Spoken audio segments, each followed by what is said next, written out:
Continuamos con el doctor Gilberto Martínez.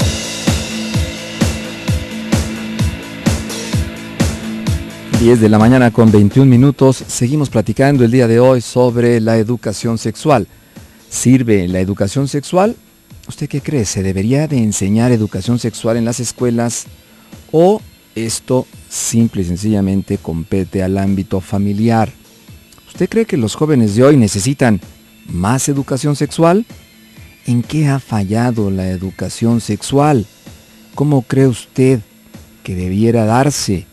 ¿Qué es lo que estamos haciendo los adultos para poder entonces guiar y conducir tanto a los niños como a los jóvenes a llevar su sexualidad de una manera más positiva, más digna, más natural y sobre todo más positiva? Bueno, pues hoy estamos hablando aquí en Zona Saludable sobre este tema, un tema que me lo han pedido muchos papás y mamás y a lo largo de mis distintos encuentros con grupos en escuelas, en instituciones. Esta semana tendré yo una conferencia con una escuela de padres en una escuela de aquí de nuestra ciudad.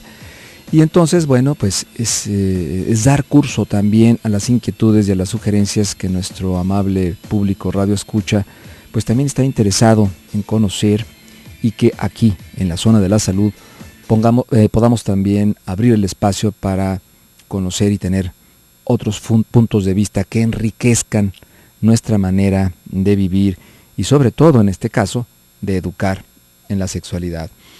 En el libro de Tony de Melo, que se llama La oración de la rana, hay un pedacito, un breve relato que existe, que dice de un niño que habla con su papá, y entonces cuando llega de la escuela, el papá le pregunta a su hijo: ¿y qué hiciste hoy en la escuela?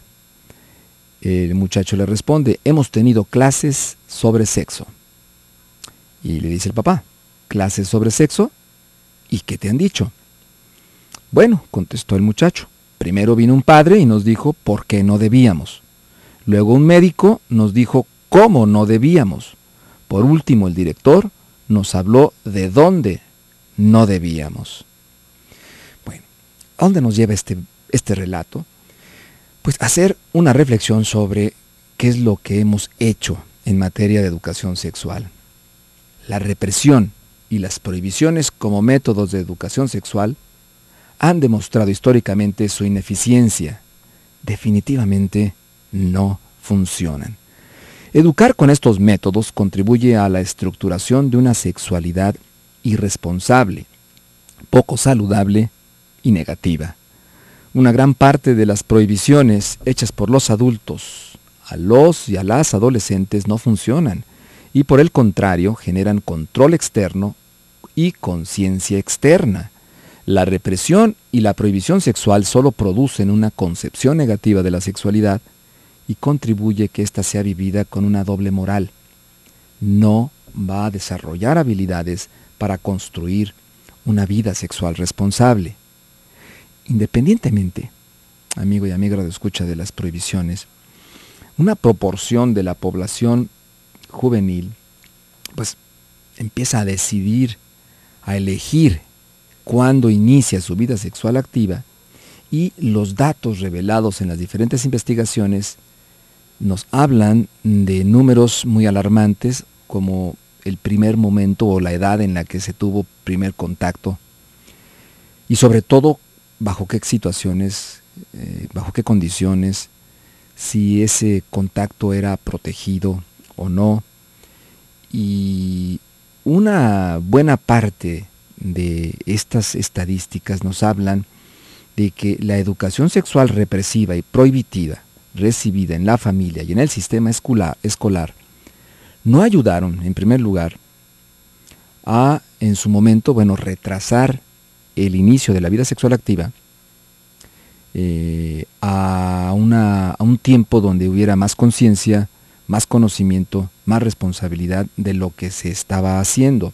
Y con esto, que los muchachos y las muchachas aprendan también a enfrentar la presión social, esta exigencia por parte de la prueba del amor o por la moda del grupo, o porque los que tienen relaciones sexuales ya son mayores y entonces los muchachos o las muchachas quieren ser ya más maduros a través de su primera experiencia.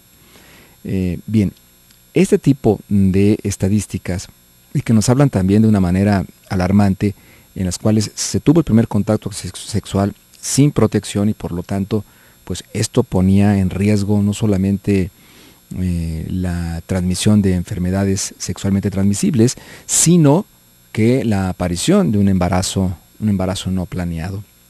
Entonces, es importante preguntarnos si se debiera enseñar educación sexual en las escuelas, y si se debiera enseñar en las escuelas, cuál es la función también de nosotros como padres de familia en la casa. ¿Tenemos que delegar esta información nada más a la escuela? ¿O la escuela tiene que decir, no, esto te lo tiene que enseñar tu mamá y tu papá? Lo que es una realidad es que muchas familias no se habla de sexualidad.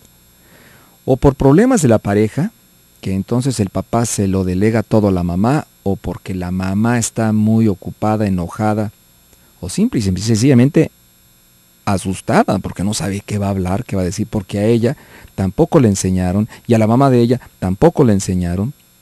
Entonces llega un momento determinado en que si nosotros en la escuela decimos que tu mamá y tu papá te lo enseñen, y en la familia no se habla ni se tiene la más mínima idea de lo que tenemos que hablar con nuestros hijos, pues entonces estamos dejando a los muchachos y a las muchachas en una zona perdida, en una zona en donde no estamos orientándolos de una manera mucho más positiva, consciente, ¿sí? Y entonces los muchachos empiezan a tener su sexualidad de una forma irresponsable, orientados por los demás amiguitos, por las más amigas, o por información que es poco científica, que está más bien construida a través de estadísticas o de lo que hace la otra persona, o de mitos o de tabús. Y entonces no están teniendo, tanto niños como jóvenes, una información correcta para que se vaya construyendo una sexualidad saludable y aprendan a protegerse, ¿sí? Estamos viendo que las tasas de embarazo no planeado, ¿sí?, crecen de una manera alarmante. Muchos jóvenes están quedando embarazados. Y digo embarazados porque, bueno, en realidad cuando una chica sale embarazada, bueno, pues estuvo embarazado por alguien. Pero generalmente la sociedad voltea a ver a la chica y ¿qué está pasando con el chico? ¿No? Seguimos todavía recargando toda la culpabilidad y la responsabilidad en la mujer. Pero también los jóvenes están teniendo cada vez tasas más altas de enfermedades de transmisión sexual. Y entonces aquí es donde nos ponemos a reflexionar y ¿en qué ha fallado la educación sexual? ¿Realmente el conocimiento puede cambiar la conducta de nuestros jóvenes? ¿Los programas se deben de basar nada más en información o deben de única y exclusivamente hablar de preceptos morales? ¿Sí? Se debe de hablar abiertamente sobre sexualidad para que los muchachos vayan teniendo también una idea más clara, concreta, realista y positiva sobre lo que es el cuerpo, sus funciones y sobre todo aprender entonces a dirigir esta energía que empiezan a sentir y que en un momento determinado, pues si no se tiene esa información, pues ¿hacia dónde la van a llevar? Bueno, pues estas son las preguntas que el día de hoy vamos a seguir analizando, platicando y contestando respecto al tema del día de hoy, la educación de la sexualidad, un tema de responsabilidad y sobre todo, yo creo, de obligación de todos y cada uno de nosotros. 31 22 42 00, 31 22 42 66, nuestras líneas telefónicas aquí en cabina, nuestro correo zonasaludable @zona3.mx y nuestro Twitter @zona3noticias son nuestros puntos de contacto por si usted quiere participar. Una pausa y continuamos. El Dr. Gilberto Martínez es especialista en terapia de pareja y desarrollo de la sexualidad. Si necesita una cita, llame al 3642-2384.